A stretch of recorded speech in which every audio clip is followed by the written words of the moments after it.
eles foram encurralados. Quem tinha caderneta de poupança ficou encurralado, quem tinha LC ficou encurralado, todas as aplicações foram encurraladas, menos as ações. Por quê? Nós fazemos o seguinte, a gente fazia com que uma determinada ação, que não tivesse liquidez, que ninguém queria comprar, que não havia interesse de ninguém de comprar, fazer com que ela aparecesse todo dia na relação de ações negociadas. Então, tinha uma ação de uma empresa, a contrapartida vendia para mim. Então, eu vendia, comprava, não precisava de dinheiro nem nada, né? Porque era sempre o mesmo preço. Você sabe que um belo dia o CVM chegou e falou que eu estava manipulando. Eu falei, o quê? Manipulando? E não podia. Então, você veja bem, hoje o cidadão pode manipular as ações de forma tal que ele modifica assim, o conceito do mercado, é isso? Hoje, quem manda no mercado é um cidadão. A bolsa eu jamais aplicaria, né? Porque um dia ela vai dar um tombo desgraçado, você vai ver só. Eu não quero ser um boca negra, né? Mas vai chegar a hora dela, você vai ver só. Um dia as autoridades vão acordar.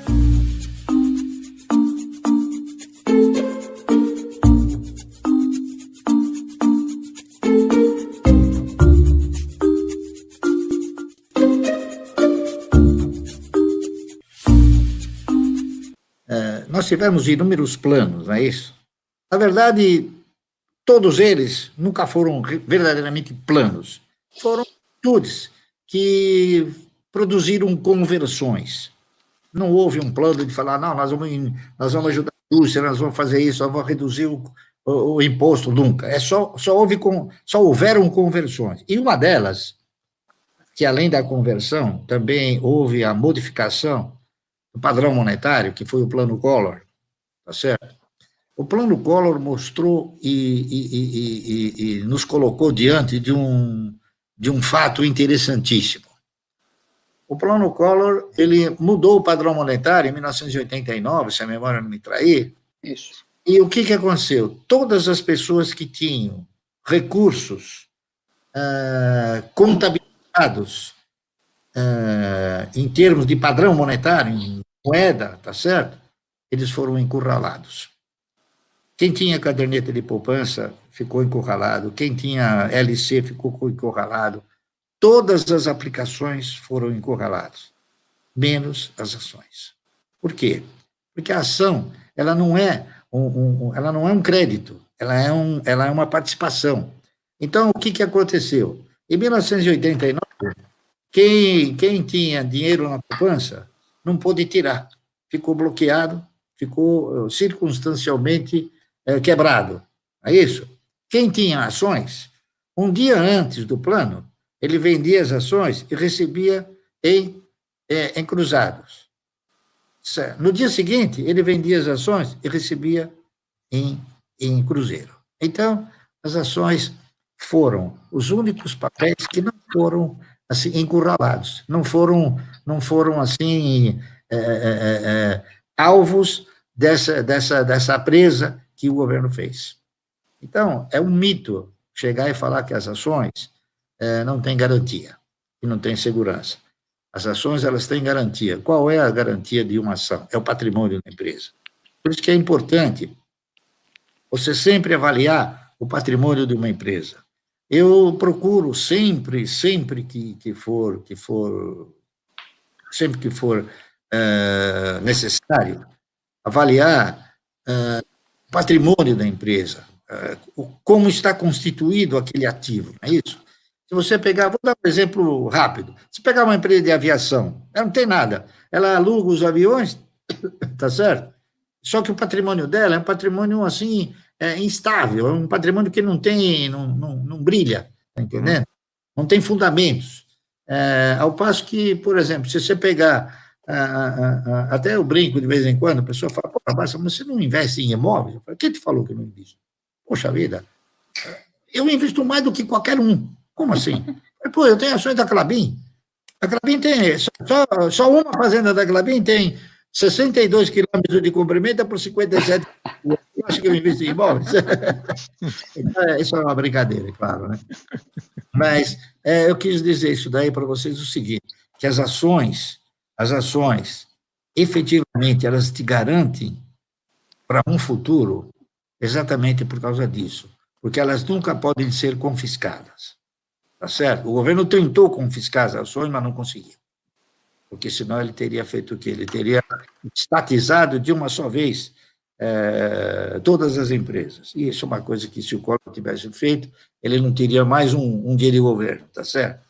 A verdade é essa. Então, ele voltou atrás, porque ele tentou colocar um imposto vigoroso em cima das ações, e teve que voltar atrás imediatamente.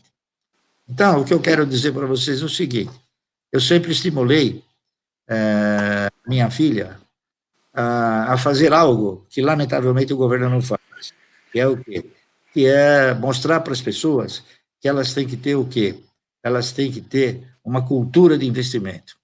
E, a partir do momento que você passa a ser uma pessoa que adquire essa cultura de investimento, você acaba contemplando cada vez mais o investimento em bons e projetos de grande futuro, ok? Então, é só uma questão de processo. Espere que um dia acontece, ok?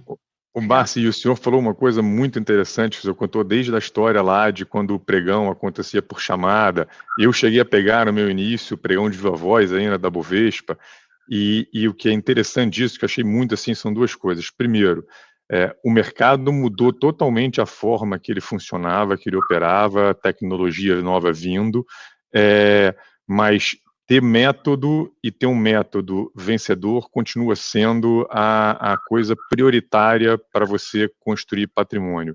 E a segunda coisa é que, nesse método, você acaba tendo uma tranquilidade e você vê um momento como esse que a gente está vivendo, que o Fábio botou 6 circuit breaks, na verdade você está olhando assim, olha, estou vendo a oportunidade de comprar ações em preços mais baratos que vamos gerar mais caixa para frente. Né? Exatamente. Então, esse circuit break, que faz o papel cair bastante, ele faz o seguinte, ele contempla, tá certo, de alguma maneira, o teu recurso, porque você não tem mais a mesma condição de estar ganhando grandes bonificações. Então, hoje, ao invés de você ganhar bonificação, você tem que comprar o papel, você tem que ir buscar o papel, entende? Então, tem que continuar investindo, tá certo? Essa aqui é a realidade, é uma realidade atual. Outra realidade que me parece coisas que distorcem, num determinado momento, na década de 70, eu controlava, maneira de falar controlar, não controlava nada, apenas e tão somente nós fazíamos o seguinte, a gente fazia com que uma determinada ação, que não tivesse liquidez, que ninguém queria comprar, que não havia interesse de ninguém de comprar, fazer com que ela aparecesse todo dia na relação de ações negociadas. Então, tinha ações de uma empresa, que era do Luiz Viscardi, Sorana, tá certo? Então, todo dia, eu ficava 30 dias vendendo 1.000 ações da Sorana, num preço que não modificava, nem subia nem caía, mesmo preço, entendeu? Aí, depois de 30 dias, a contrapartida vendia para mim. Então, eu vendia, comprava, não precisava de dinheiro nem nada, né? Porque era sempre o mesmo preço. Você sabe que um belo dia o CBM chegou e falou que eu estava manipulando. Eu falei, o quê? Manipulando? Eu estou comprando e estou vendendo. Até eu brinquei com o cara e falei, você não vai acreditar, mas essas ações aqui são as ações de maior quilometragem do país, porque elas vão e voltam, tá entendendo? Até brinquei com ele. E não podia. Então, você veja bem, hoje o cidadão pode manipular as ações de forma tal que ele modifica assim, o conceito do mercado, não é isso? Hoje, quem manda no mercado é um cidadão chamado robô. Então, o robô criou a oferta oculta, tá certo? Que a oferta oculta é aquela que não existia antigamente, tá entendendo? E hoje ela existe. Então, você precisa formatar novas estratégias para poder superar isso. Então, é um aprendizado permanente, não é isso? Um aprendizado permanente. Então, o mercado hoje ele não tem mais a mesma conotação, a mesma configuração de que tinha há 30 anos atrás. Não tem. Hoje o mercado, ele é um mercado extremamente volátil, com interesses magistrais, principalmente por causa do interesse que a Bolsa de Valores tem, em que isso gire de uma forma cada vez mais intensa. Por quê? Porque ela vive de corretagem, a Bolsa está pouco ligando para o mercado, tá entendendo?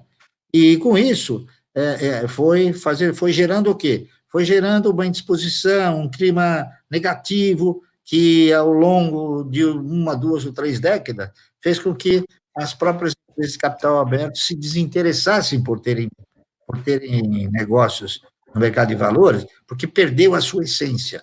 Qual é a essência do mercado de valores?